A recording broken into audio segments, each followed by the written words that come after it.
Hey, welcome to Utah Stories. So today on the program we have a really great guest. His name's Moe Egan. He went from being homeless, drug addicted, in the streets, like unfortunately, a lot of people you see in downtown Salt Lake City, to completely transforming his life and getting off the streets. And he's been a working professional, and he's been a major component of the Other Side Academy and now the Other Side Village. Thanks, Mo, for coming on. Yeah, absolutely. Good to be here. Wasn't always like that though. Yeah. Yeah. So when you first got your let's back up, and can we go all the way back to how did you grow up as a kid? Like, what were the influences you had as a kid? What was it that kind of led to your path being the way it was, and how did you get on that path? Yeah. So when I think about it, it's it's generational. It is some behaviors that for whatever reason just was passed down to different family members, and it is, and it what it is. But yeah, I grew up in East Oakland, and youngest of seven, and it was definitely a family just right off the bat, one of drugs and alcohol and secrets and that kind of thing. And was there church in your life, or was yeah, there... I had a grandmother that was in the church, and at a very early age, if you're doing something that you really didn't sign up for, you're kind of like, okay, I got to go do this, not really internalizing that, hey, this is something that might be better for your life. So I never really looked at it that way. It was something that I had to go do on Sundays, and cry out and wild out in church and get pinched and, hey, straighten up, knock it off. So that was my early sort of relationship with church and the way I thought about it. But yeah, there were some family members that went to church, but it wasn't anything that was internalized. So yeah. And so your mom and dad, were they both using drugs, alcohol? Alcohol was prevalent. Of my 7 other brothers and sisters, we all had pretty much different fathers.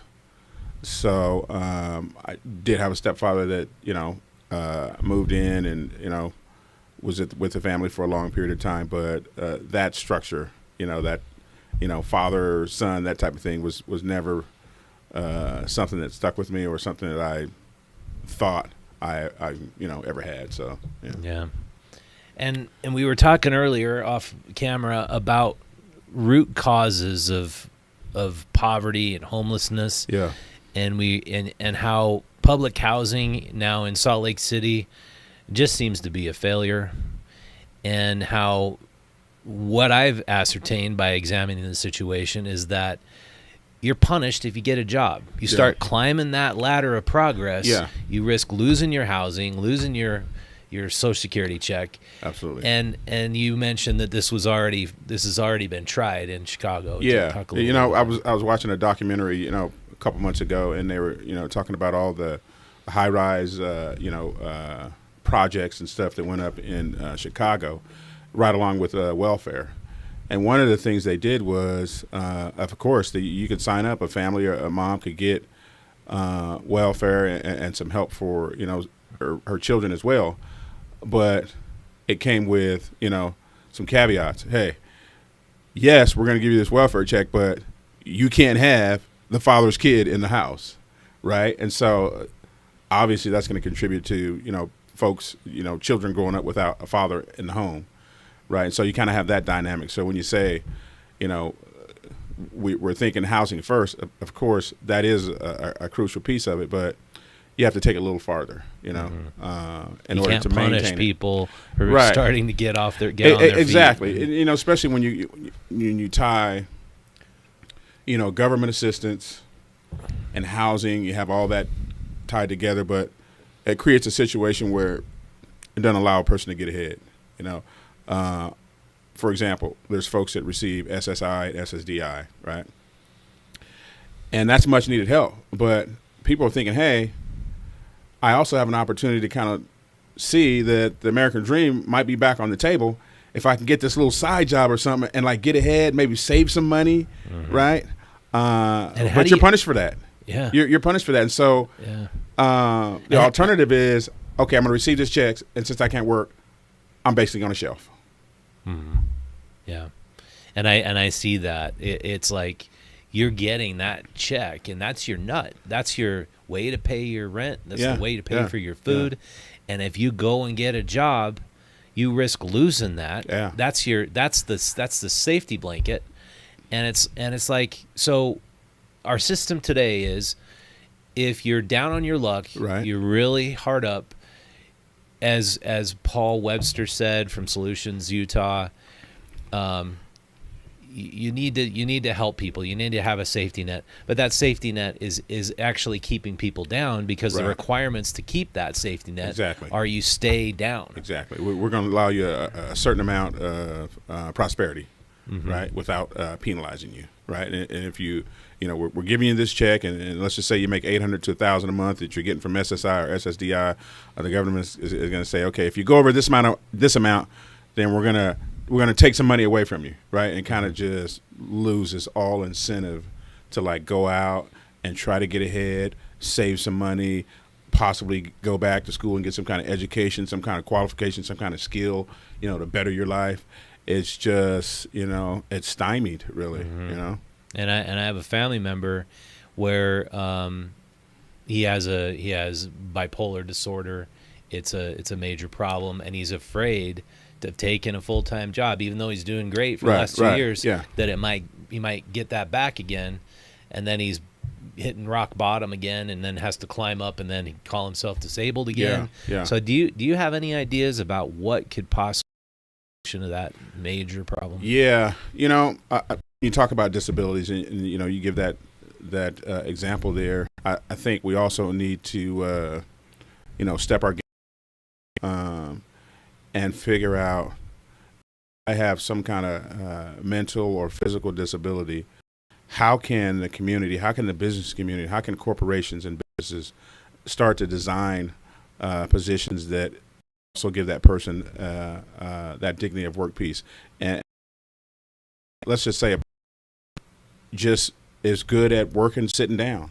What if a person is, they're good standing up, or maybe if a person just, can't work around any other people, right? Or maybe working inside or working outside might be something. I think we got to go a little bit further and kind of start to design and start to turn the dials, right? So that everybody has that dignity of work piece, because I may be only able to work, 3 hours a day or 8 hours a week. Let's design the jobs, because when you do that, at least from my experience, I'm going to show up.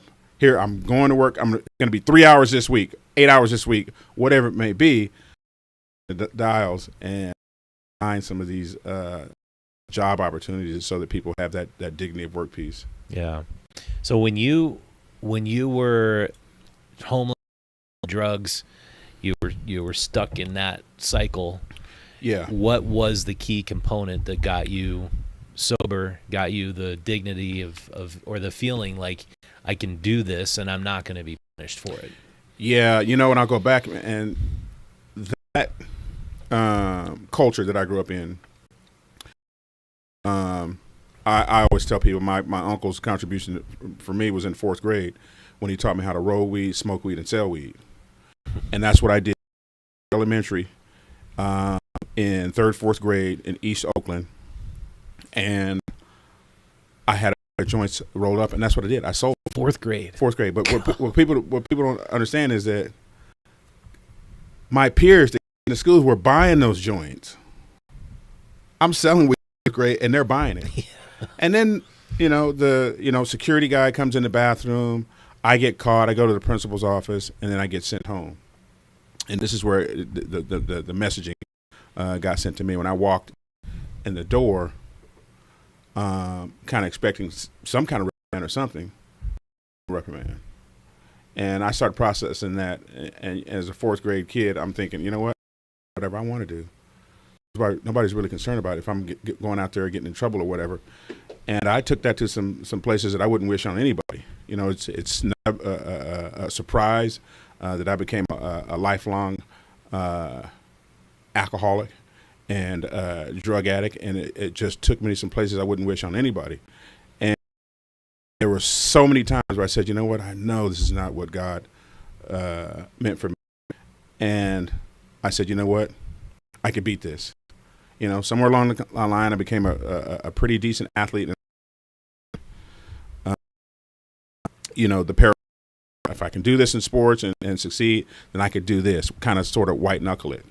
And so my very first program was a 2-week outpatient. And it just didn't work. I said, but I had all hopes for it. And I really convinced myself that this little 2-week outpatient is going to be the cure. And it didn't work. And so I went back on, relapse for, 6 months, a year, whatever. And I said, you know what? Let me step my game up. Let me go to a 30-day program. That didn't work. I tried the 30 to 60 and 90-day program. What? Graduated from all 6 of those programs. But at the end of it, I always have something in my gut that said, you know what? I'm to fail. Couldn't quite put my finger on it. Later on, I was able to figure out why. But in San Francisco's Tenderloin District, be the best drug addict, alcoholic, criminal I can be. Because I said, you know what?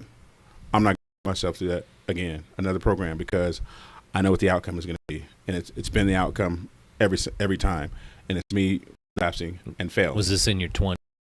It was throughout my 20s and 30s. Okay. I said, you know what? I've been smoking drugs and drinking alcohol for over 20 years. And you expect me to 60, 90-day program at the end. Oh, you're good. That's ridiculous. But that's a model that we continue, even to this day, over and over and over again. And I know that the judges, they got to be getting tired of this. Seeing the same person. Okay, 30 days. Let's try the 60-day. Let's try the 90-day program. And none of it's working. That's the model that exists today. Now, while I was in my addiction, I worked for a person in San Francisco that was good friends, supporter of a place called Delancey Street, which is right there is one of the number one successful rehabs in. And he kept saying, hey, I know you're coming back to the office and sleeping in the office. I know you're homeless. Go to this place called Delancey Street. It's a 2-year program. And I'm thinking to myself, I can't sit down for 2 days, let alone 2 years. In jail, facing new charges. In jail, facing new charges. I wrote a letter to a place called Delancey Street. The interview kept at me, and I knew right away, this is something different. Because as soon as I showed up, this was a place that actually expected something from me. And it didn't hurt either that guys that I used to run and do drugs and alcohol and crimes, when I got there, they were there. And I used to always wonder, where'd these guys go, right? They were there 3 years, and they were now, senior members in the community, and they were staff. These guys. So I said, I could do it. And they stepped to me and they said, hey, Mo, congratulations. Drug addict anymore, anymore. Your shot, and we're going to walk you through it. And the first word that came out of anybody's mouth there was accountability.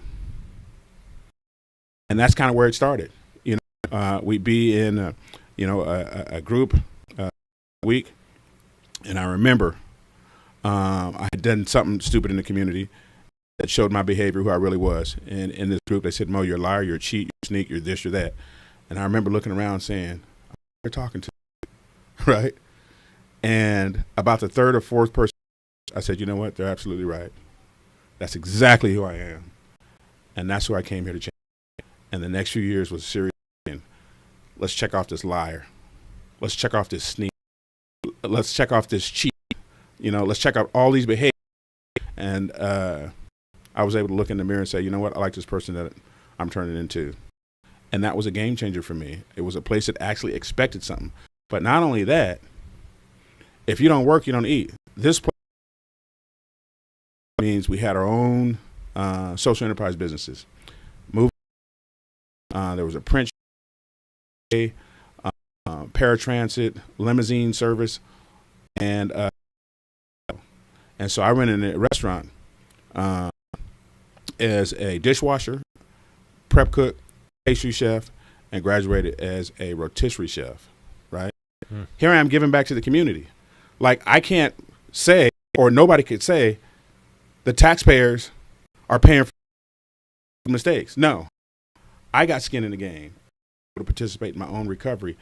And that's the game changer, is when mental health, housing, and recovery is married to entrepreneurship. That's been a game changer, because I can stand up tall and say, you know what, I'm paying my own way through. You can't go on the news or something and say, hey, these guys over here are taking from the taxpayers, right? They give me an opportunity to have skin in the game and pay, but it gives me an opportunity to pay it forward as well. That's great.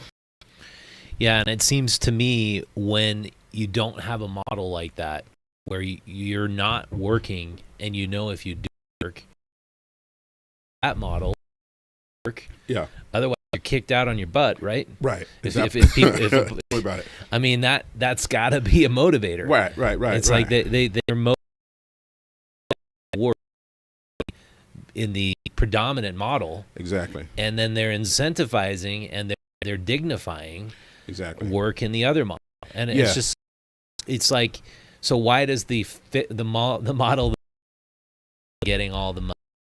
Exactly. There's definitely some mixed messages. And, you know, my experience, and I'll just of some of the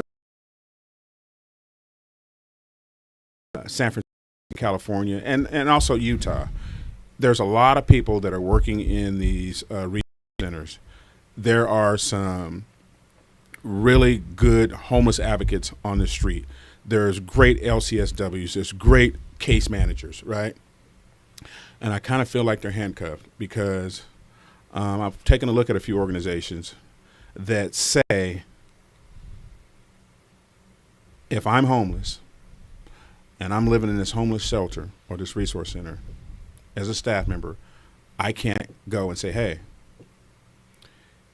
here's a few opportunities I see how you can get ahead. And in the meantime, would you mind volunteering to maybe wash some clothes or clean some bathrooms or cook some meals around here? Like, from my understanding, you can't ask a person to do that, right? And so from my experience, from my lens, is that when I walk in, I see some folks that are sitting around, right? And that what really gets me is that I think some of these, and I'm not sure what their funding model looks like, but I think a lot of these organizations, it would behoove them to have something available that when a person is in one of those homeless shelters or resource centers, when they get up in the morning and they come down to the front desk, can we have some employment for them? Do we have any social enterprise businesses where we can say, hey, you know what? We got something to do for you today. You don't have to leave and roam around the streets, get in everybody's way, and then come back here at night having accomplished anything, right? Or better yet, you got to earn your rent today. Exactly. You got to put in some incentive. Put an hour or two of work, and you've earned your rent. At the very least, I think there's an opportunity for a lot of these organizations to kind of start some businesses. I'm not saying become millionaires and billionaires, but at least you're able to cover the cost and you're able to put some people to work when they come down for that day, right? And give them some incentive and say, hey, you know what? You may be in this situation, but guess what? We can get the American dream back on the table. And here's some steps how we can help you do that, right? I think that if you do the research, and if organizations and, you know, some policy makers and stuff, if we're really honest with ourselves, let's get together, let's put it all on the line and say, okay, here's everybody's report cards. We're not kicking anybody out of school, but you're going to have to raise your grade up from a D and an F to an A or a B. And we're going to give some time, we're going to give you some tutoring, right? We're going to give you some incentive, and we're going to encourage you, we're going to give you the tools to get there, but at least look at the stats and say, I mean, come on, man. Yeah, so 2 weeks ago, 2 weeks ago, I had 2 restaurant owners on the show. They run 2 of the best restaurants in Salt Lake, Feldman's Deli, Mike Feldman, and Richie Ringa. I'm going to butcher his last name, so I won't say it, but Villaggio Pizza. Okay. They're both from back east. The biggest hurdle, the biggest problem they have is staffing their restaurants. Yeah. And if you really examine every great city, it seems like the best restaurants, the best businesses in every city, they know their greatest asset, not necessarily the city itself, it's the human capital. Absolutely. Human capital is undermined in this Absolutely. country, and we lost 100,000 people to drug overdoses last year. Yeah. And it's not even a big story in the media. Yeah. We're not talking about that. That's our human capital going right down the toilet. Yeah. And I always use Chicago as an example. I mean, look at all of these young folks that are in jail and in prisons, right? I honestly believe it's untapped human capital. In our jails and in our prisons are shelved doctors, lawyers, community activists, public leaders, right? Mentors. They're there, and we're just okay with locking them up and saying, hey, we're just going to allow you to sit on. Mm-hmm. How do you balance or reconcile making cities safe but not people up for so long? Yeah. Here's another example I think is you got to look at the numbers, right? And I'll just use myself as an example. When police and the judicial system held me accountable, they saved my life. They saved my life. That's what David said. Yeah. And you can only do so much catch and release. You can also run the numbers and say how many people have been arrested and been released, arrested, released, and how many of them just didn't make it back, just died, overdosed, right? Because of that. But at the same time, I work with a lot of service providers and case managers and other folks that want to help this homeless population, and they're just amazing. I think there's some things that we need to tweak in the system and policy-wise to give them a fighting chance, to allow them to, let's really do our jobs. A good example of that is I see a lot of homeless advocates in the street, homeless camps, encampments that are doing such a great job. And I'm thinking, what a great resource. Why don't we organize these folks, right? Why don't we pay on the ground? Like, I had some folks that said, hey, you know what? We're looking for this person. And, some family members haven't seen them in a long time. And can you help us kind of locate? You put the word out to some of the homeless advocates, and they actually know these people. They know what medications they're on. They know they're taking them to doctor's appointments.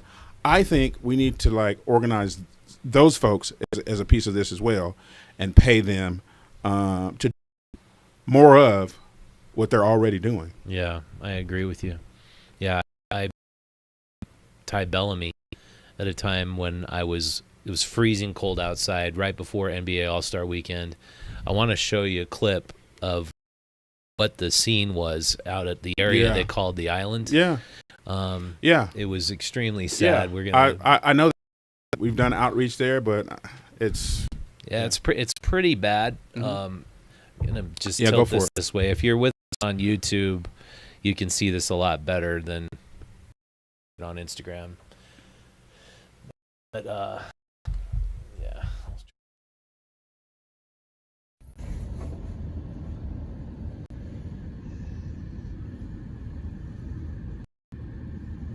A lot of people camped out. Yeah. On the shelf. Yeah. We've given up. Yeah. Next meal, and there's where the former road home was, torn down. 900 beds were there before. James. What's your name, sir? My name is David Solomon Anderson. David Solomon. I'm from Ecclesia. I represent Ecclesia, which represents way back east, which is Jerusalem. Oh, I don't know why that got cut off. Okay, but anyhow, I'll describe the situation. They were there huddled around a little fire. And as I was leaving, the cops were coming in to tell them they couldn't have a fire, to tell them they couldn't be camping there. that they needed to take down their tents. And it's just unbelievably inhumane, the status quo. And these people were there. This was Martin Luther King Day.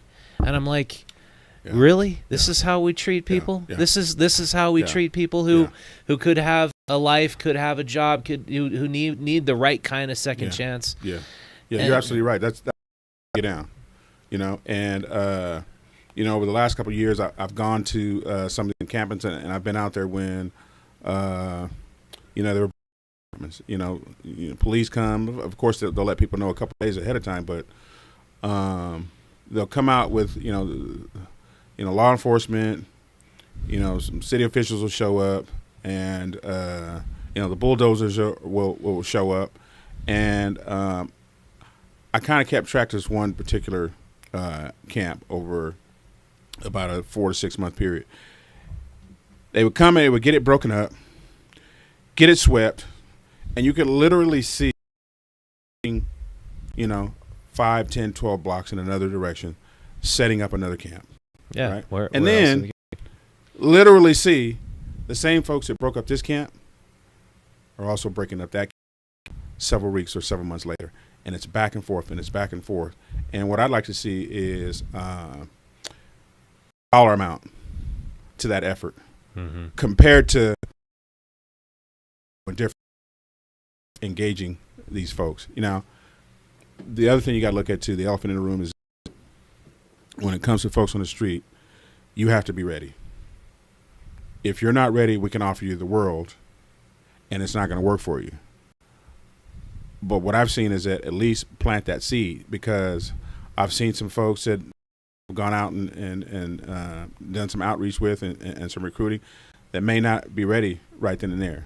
But you catch a person a couple months down the line, and if they are ready and you're offering that help, they might take you up on it, right? But we definitely got to do something different, right? Yeah. But, spending, I would say millions of dollars to break up something and then have it move, and you just back and forth camps, is not a good use of taxpayer dollars. I mean, last winter too, the police won't give us the statistics exactly. We've grandma requested them, and now they're law of Freedom of Information Act request. But according to Ty Bellamy, 15 people died last winter. I mean, they died on the streets. Yeah. I mean, I find it was really shocking at the very beginning of winter. They came out, said 5 people right in front of the homeless resource centers died, froze to death. Yeah, that's tragic. And it's like our policies have to change, because that's not happening in Denver. Yeah, it's not happening, to our neighbor to the east, because they do not allow people to go cold. If you're on the street and it's freezing cold outside, they'll pick you up and give you a ride. Yeah, absolutely. Yeah, I see that too, and I've seen what they're doing in Denver as well. But what I can say about Salt Lake City and Utah, at every level, there are some folks that are putting in honest, decent effort to make this work. I say that. At least that's the experience of the folks that I've been working with in the homeless community. And I think that at some point, everybody has to sit at the table. Everybody has to sit at the table, and everybody has to be honest and say, hey, here's really what's working for us. Here's really what's not working, right? And just, if it's not working, then we just need to be brave enough as a society, as a people, say, okay, let's get rid of this piece right here, right? But I think everybody needs to sit at the table, and I think we need to have a honest discussion about that report card. Yeah. Everybody needs to have an honest about the report card and say, hey, here's my grade, right? It is what it is. Give me an opportunity. Let's help each other raise our grades when it comes to, alleviating homelessness. I think that's where we need to start. And let's get away from, pointing the finger at different organizations, and let's really sit down and say, it works, right? And if there's some kind of policies or something like that, we need to put a bullet in, let's go ahead and do that. But I think we need to have everybody at the table, and let's have an honest discussion. I've been to a lot of meetings and about homelessness, and I can't count the amount of times where the homeless person. Really? They just don't talk about the homeless people. I think we've gotten so desensitized to a lot of issues and surrounding homelessness, where we're just looking at it as something else, where it's not that eye to eye with that person, And I used to, and I see a lot of people when you drive up to some intersection, somebody's panhandling on the island. I see some people just looking straight ahead, like, I can't look over at them. I can't look over at them. And I just think, for whatever reason, we just got to look over and make eye contact and just, I see you. We got to feel that, but we want to be desensitized to. And I think if we continue being desensitized, we won't see it as an issue, and we won't see the human element in that person, right? And the issues we need to solve. I think you're absolutely correct. Yeah. It's when you don't talk to these people, or you don't give them a seat at the table, you don't listen to their voice, then they're a number. Yeah. They're a nuisance. They're a bother. They're like, go away, go someplace else. And it seems like when you actually talk to them, they feel like they're human trash already, and they don't feel like they have any reason to go on. A lot of them, and so it just seems like, because it's everybody's problem, it's nobody's problem. So we're spending our taxpayer dollars on it. So it's everybody thinks, it's everybody's problem.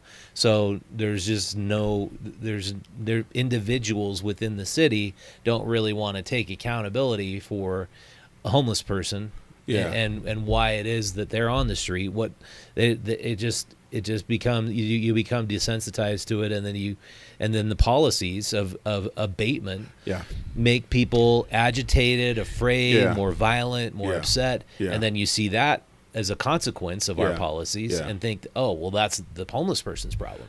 I absolutely see that, and I believe that, and what I also see is that there are some people that are making some of these policies that just don't quite have that immersion into this homeless culture and everything surrounded, so they can make a decent decision. Like, some folks will go home at the end of the day, and here's what I'm exposed to. Here's my understanding of this issue, and then that's it. And I think that there need to be a little bit more involved, and a little bit more education, a little bit more hands-on immersion for some of our folks that are making some of these policy decisions surrounding homelessness. Not to point the finger, but anybody could gain from being more educated around a particular issue. That's what I'm excited about, what we're doing. Yeah, and I think your model and Carol's model of hiring the people who've gone through the program, that makes so much sense. But you go into the homeless resource centers we have in town, and you ask, okay, what's the background of the caseworkers? Oh, they got a psychology degree. Oh, you're working with schizophrenics with a psychology degree, and their burnout rate is super high. There's currently a caseworker shortage of 350 people needed right now. And so I'll stop ragging on the current system. But let's talk about the positive.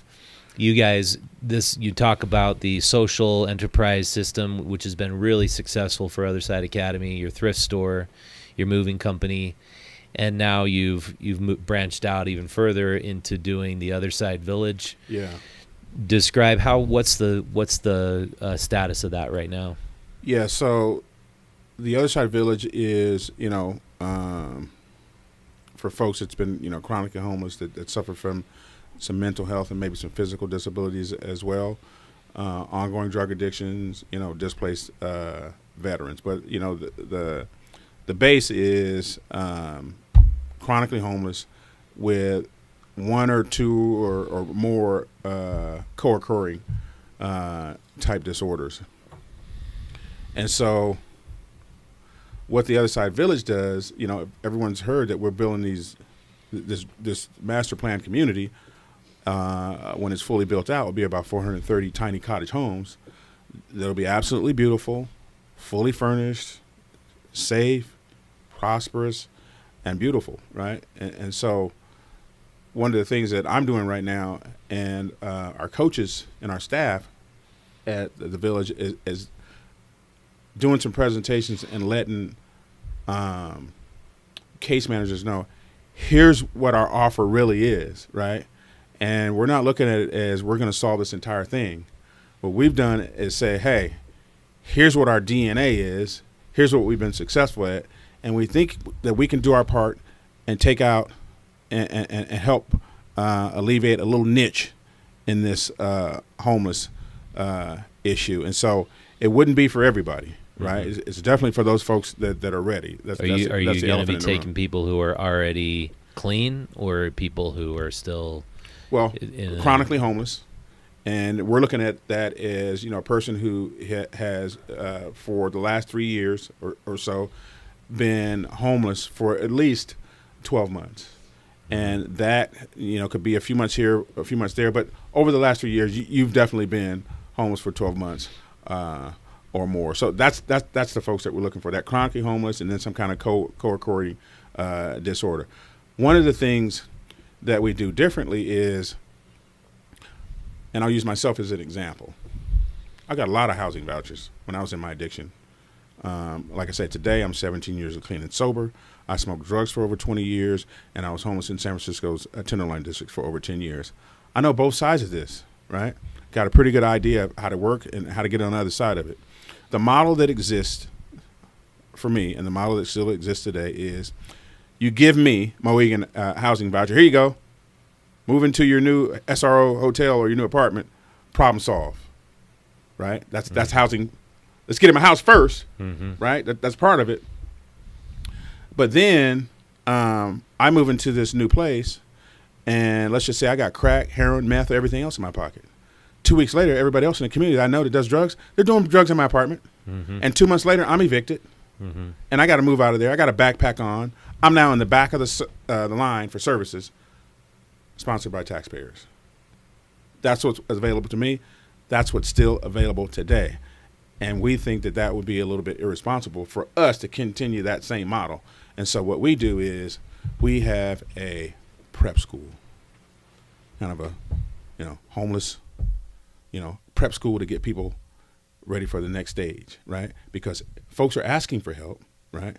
And what I'm seeing, folks that we're recruiting to and with our coaches who we're talking to, they want help, but they have no idea of what that looks like, right? And we think it's rooted in community. Yeah. Accountability, ownership, responsibility. So if you're that person that's asking for help, first thing we're going to do is at some point you got to get detoxed, right? You got to get detoxed, right? And then you have a chance from there. And so we have an interview process that allows for that person to vet us and for us to vet that person to see, is the timing right? Are they ready for this? And the first interview is let's just sit down with myself and a couple of our coaches and let's just talk about what's going on, because anything that we do organization-wise is going to be rooted in trust. Like, I'm never going to be able to share my experiences and my successes with folks unless they trust me. And so we build that relationship. That's just the first meeting. How do you feel about what we're offering and what we might be able to do as a team? We're not here to fix you. We're not going to do that. We're going to walk this together, community as therapy. So that's the first meeting. That's great. Then we'll meet again, second interview, and just kind of fill out a questionnaire so we get to know, hey, what's going on with the health part? Is there any pending court cases? None of this is disqualifying. It's just so we know, right? If you're allergic to orange juice, we know that. We're not going to accept you and then give you orange juice, right? So we know what you're dealing with. So the questionnaire, and then we continue to build that relationship and have that conversation. And then if a person is still interested, we have another process. And what we're going to do is, just to make sure that you're going to commit to giving yourself this chance, let's meet for 4 weeks and no more than 30 to 45 minutes. And it'll be a group of some other folks that are in the application process as well. Let's just meet and let's just talk, right? Let's just check in with each other, right? See where you're at. It gives you an opportunity to continue to vet us and say, if this is what I want, I like the direction this is going, right? And then at that point, we're going to bring you over to our prep school and give you a tour and let you look around, let you feel it, and let you touch it and say, is this something, I like the direction, I like this, I'm still interested in this. And then what we're going to do is we're going to invite you in for a 2-day immersion. You're going to live with us for 2 days, right? You're going to live with us for 2 days and see how we wake up, see how we work in our social enterprises, see how we interact with each other, see how we look out for each other, see how we give feedback and we accept feedback. And at that point, you say, you know what, I like this. And then that's the interview process. But it gives a person a time that in between there, if there's some other things in life, maybe it be, financial paperwork or, some addictions or whatever you need to button in, there's that opportunity. But as you continue to show up, it says, you know what, I want this. Yeah. That's the interview process, right? It gives that person an opportunity to say, hey, this is what I want. But at the same time, during that interview process, if it gets to a point where it's not going to be a fit for either party, we don't just say bye. Let's sit down and say, how can we get you to the next step that's going to help you out as well? And we think that a minimum of 6 months, maximum of 12 months in our prep school is going to prepare you. An example, once you go through that process and you move into your brand new tiny college home, let's just say your next door neighbor comes out, and here's a small example, and throws a Coca-Cola can on the ground, right? Our success depends on how long is it going to take. Once one of the neighbors in that community say, hey, wait a minute, we got a beautiful community here and we want to keep it that way. Pick up the Coca-Cola can. Transfer that same behavior, that same accountability of there's no loitering here. There's no drugs. There's no alcohol. There's no prostitution. There's none of that riffraff, right? If that person doesn't internalize that culture and is able to speak up, then our village turns into something else. It turns into like a little tiny drug den where drug dealers are hanging out as well. So when people say, how are you going to keep a drug and alcohol free? It's through our prep school. That's the training. Now, when you move in there, you're going to speak up for your place. You're now a leader, and you're now a mentor in the community. Those are some of the things that we do differently. That's great. And so you will have zero tolerance for people using drugs and alcohol. Exactly. So, and I've heard it, and people have questioned me out there while I was recruiting. Hey, I dare you have a community where they have to be drug and alcohol free. I said, well, here's the thing. There are many places around Salt Lake City where you can apply, get accepted, move into this housing, transitional housing, whatever, and you can drink, you can do drugs, or whatever it is you want to do. What's not available is a community that's drug and alcohol free, and that's what we're offering. And we let people know up front, here's our offer. The prep school, you don't pay for it. It's free. Here's a once-in-a-lifetime opportunity for you to say, hey, you know what? Let me take care of some of these blind spots, right? Yeah. Let me take care of some of these negative behaviors and use this next 6 months to 12 months to really work on those behaviors, recalibrate my moral compass, and help me internalize something that's positive, right? So is work also a key component to the village? It is, and we'll continue on with that model of social enterprise businesses. And we've already started. We started a donut shop about 6 months ago, and we have some folks in our program right now that are doing well, that were formerly homeless. They get up at 3 or 4 o'clock in the morning, make the donuts, and deliver the donuts until our brick and mortar is open, and that's going to be fabulous.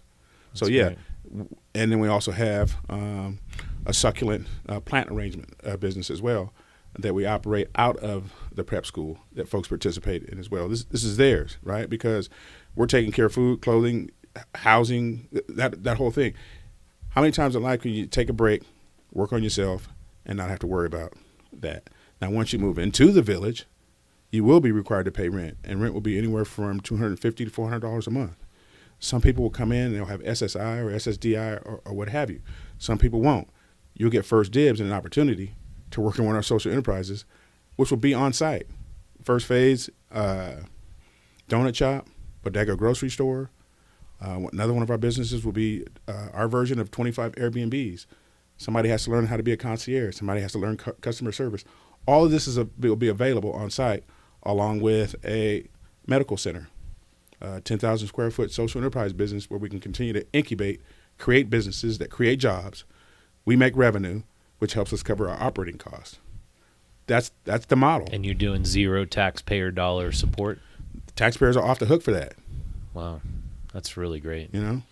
And all the financing for this, the initial financing is private donors? We have some private donors, and it's really a community effort. We have a lot of folks that have skin in the game that's a community effort.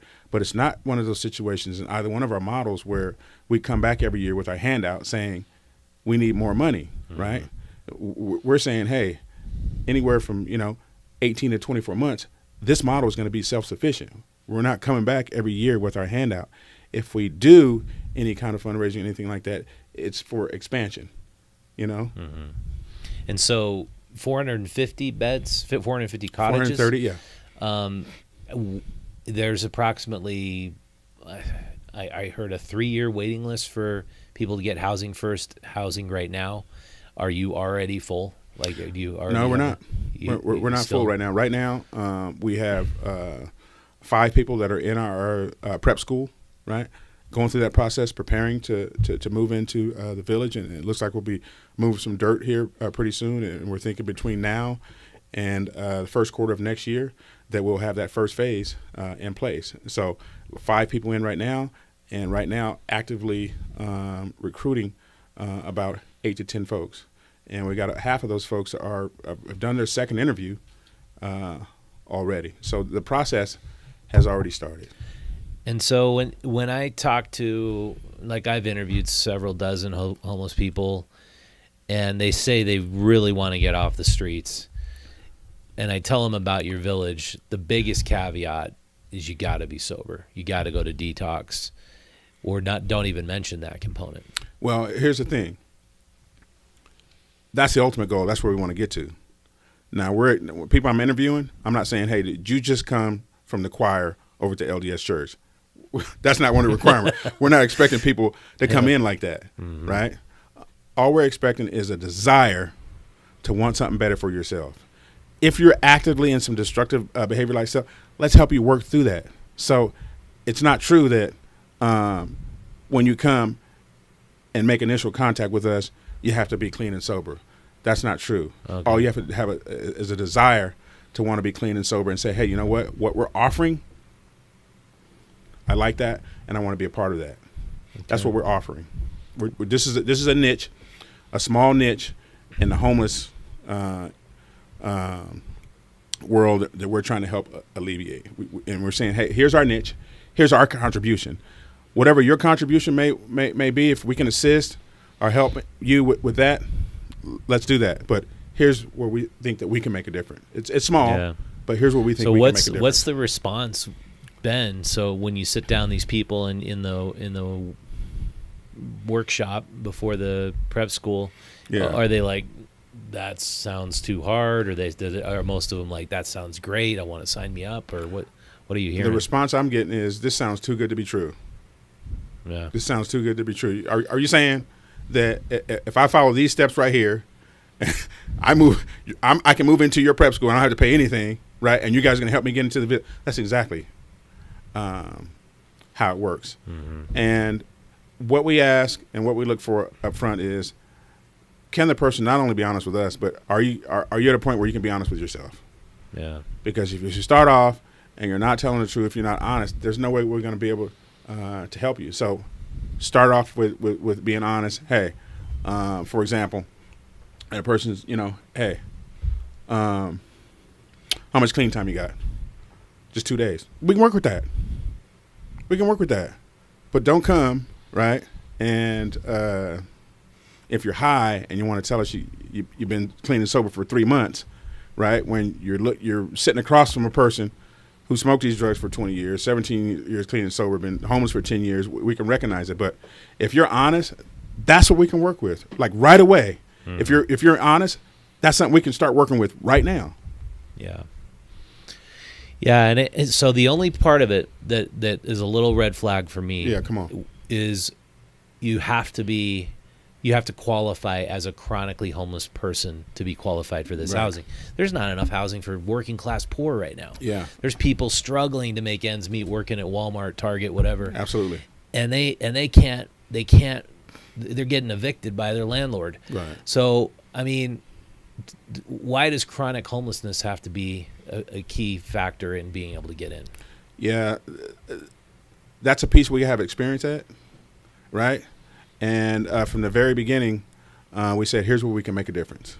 And I think sometimes folks kind of get that misconstrued that we're leaving somebody out. Yeah, you're not. We started a conversation. I get what I mean. You're filling a key niche component, Right? And we've got a link to a story about the failure of public housing in Salt Lake, and your model is so superior because what I learned in talking to my inside source on this, why the Magnolia Apartments, which launched with Mayor Mendenhall, Pamela Atkinson, big celebration because they raised $256 million for, I think, 68 units, beautiful apartments, quartz countertops, balconies. They wanted to offer the homeless dignity in their housing. Yeah. Now there's drug trafficking, sex trafficking. They don't want to kick anybody out for using drugs. I absolutely get that. And you know what? Good on them for what they've been able to accomplish. And I'll bet you any kind of money, if we delve a little bit deeper into it, they're not far off the mark, right, of accomplishing what they set out to do.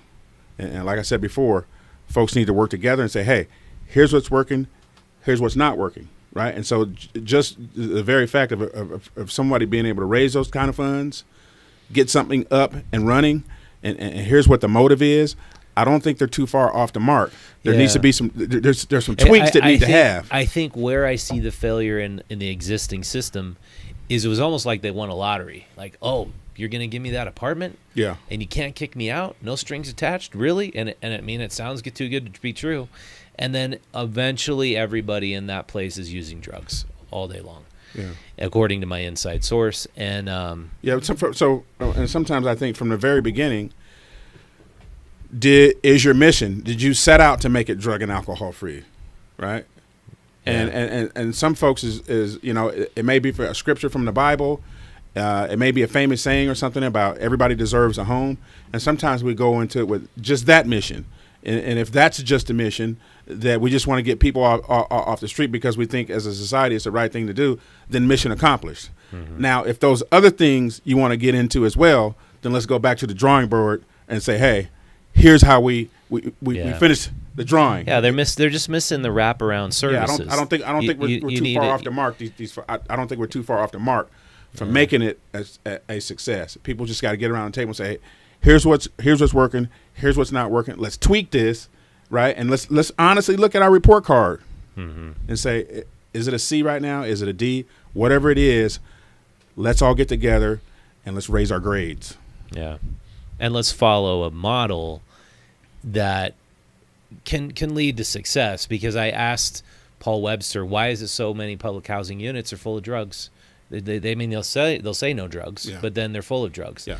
And he said it's because there's a new addiction classification, which is if you've been an addict for over 5 years, that can be considered a disability. Yeah. Your addiction becomes a disability. That's your meal ticket, your addiction. Yeah. And then you can say, well, I'm using drugs because that's my disability. So what you're saying is, if I put a sign on the wall that says no loitering, no drugs, no alcohol, that's not enough?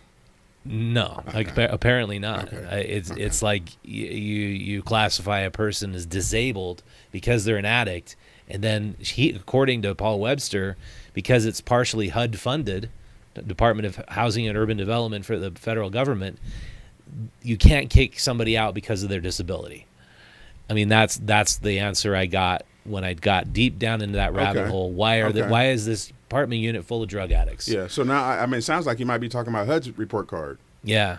I mean, when you get down to the bottom of it, that's what it comes down to. Yeah. That's a legitimate one to put on the table to talk about. I think I agree. That's one to talk about. Yeah. But you guys probably didn't get HUD funding for this project, or we're not under those funding guidelines that a lot of service providers are, right? Mm-hmm. And I'll just give an example that in our organization, if I look at it and see that, hey, you know what, those are the wrong type of paper towels. Like, we could take those down right now and put the right paper towels in, and I don't have to put in a requisition, right? That's going to take however long it takes to get that taken care of, right? Yeah. It's different in as far as what you can do and what you can't do. Yeah. If you're under certain funding. So maybe we talk about that as well. Yeah, I think the critical thing is like what you guys are doing, what Carol's doing, what the in-between is doing. You're making community. You're making people part of the community because they're working on the premises, keeping it clean. They'll have jobs doing that. Yeah. They'll have social enterprise jobs. Yeah. And it's all, you're all in this together Yeah. rather than us and them. Yeah. And I think one of the other pieces too that I see with our organization is that our family and our founder and his wife and our CEO has said, you know what, let's go honestly take a look at best practices, right? And whatever city, whatever state that takes us to, let's go look at that, right? And if that works better than what we're doing, let's go ahead and remove what we're doing and let's implement that. Like, we have the ability, and that's one of the things that I'm proud with about our organization, is we have that ability to pivot. And we're not saying our way is best or that way is best, but what we do is we research it and we get into it and we talk to the folks that are doing it and go through the numbers and say, this piece is working. We're going to take that and adopt that with our model as well. I think that's a game changer for our organization. that's great. And we're all like brutally honest with each other, you know. And you know, our founder has set the tone that if I am doing something that's not positive or that may be negative for this organization, he's made it apparently clear and safe for anybody in the organization, whether it be the person that's been here for 10 years or 10 days, can approach and say, hey, I think we should do this. Our organization is going to listen. And I've just seen so much success just from that model. It's a top down. Our folks are hands on. Our founder, CEO, He listens to everybody. our family's hands on. Yeah. It's not like I'm going to show up a couple months down the line and take a peek at it and say, do this and do that. Our organization, everybody's got their hand on the pulse, always. Yeah. Well, I think it's awesome. It's great what you guys are doing. It's pretty cool that we get to do this. Yeah. You know, and you know, our organization, it's not a 9 to 5. You know, we don't get there and then we leave at 5 o'clock.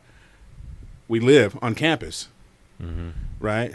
You live there? We live on campus. You know, my job responsibility is when the village is built, I have to live there. Okay. I want to live there, right? Somebody has to continue promoting this culture, right, and leading by example, right? And if somebody's feeling like kind of down, like they can't do it, then I'm quick to pull out my 1999 mugshot jail photo and say, hey, look at this guy right here, right? If this guy can do it, you can do it. So we're able to bring that kind of experience, and it's 24/7.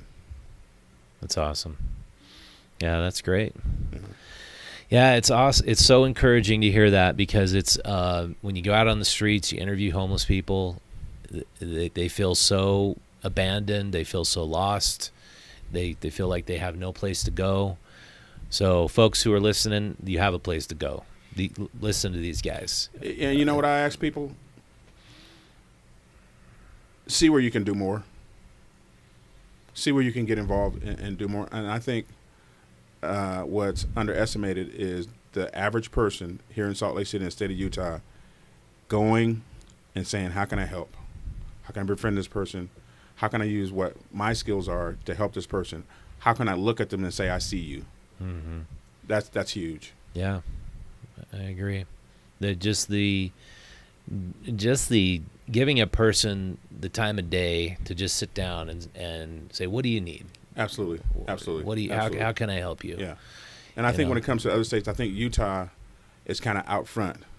I think any kind of movement and success when it comes to homelessness, I think Utah is going to figure it out first. I hope so. Utah this state is number one in volunteerism. It's number one in giving, and I think we got the edge. I think whatever happens with the innovative piece of solving homelessness, I think Utah is going to do it first. Yeah. Well, we already solved it in 2016. If we can just do it again. Yeah. And then, well, that was a national headline. Salt Lake City solved homelessness in 2015. Hey, and how do we maintain that? How do we maintain it? How do we keep it it next time? Yeah. Well, Moe Egan, thanks a lot for being on the show. Absolutely really appreciate it. Thanks for having me. Yeah. So visit theothersidevillage.com, right? Yes, and you know, if you got somebody out there that is looking to do something different, and you know they want to you know, see how they can get the American dream back on the table, improve their life, and they're serious about it, they can call me directly. Awesome. Yeah, I'll get your card. Yeah. I'll recommend other people call you. Definitely. Yeah, thanks so much for coming on. Thank you. Appreciate it, buddy. So I got to plug our brand new issue. It's featuring the horrible decision by UDOT to create the gondola and gut Little Cottonwood Canyon. 75% of Utahns disagree with this decision. Why are our political leaders not listening to us? We delve into it, and it's a great issue. Excellent articles by our team of intrepid reporters. We have a homeless pet crisis going on in Utah right now. There was a lot of designer puppies being overbred. There's a story about that. A record shop in Ogden that celebrates 7 years in business. Just like Prince not dead, apparently vinyl's not dead either. Hidden Utah Restaurants by Heather King. So pick it up while it lasts. It goes very fast these days. It was completely empty everywhere. Or just subscribe to the magazine for $3 a month. You're going to support the voice of local Utah. That also helps support this program. And your contribution, that $3, goes a long way. And a lot of you have been subscribing, and that means a lot to us. So thank you so much for doing that. And I will see you next time. Thanks for watching.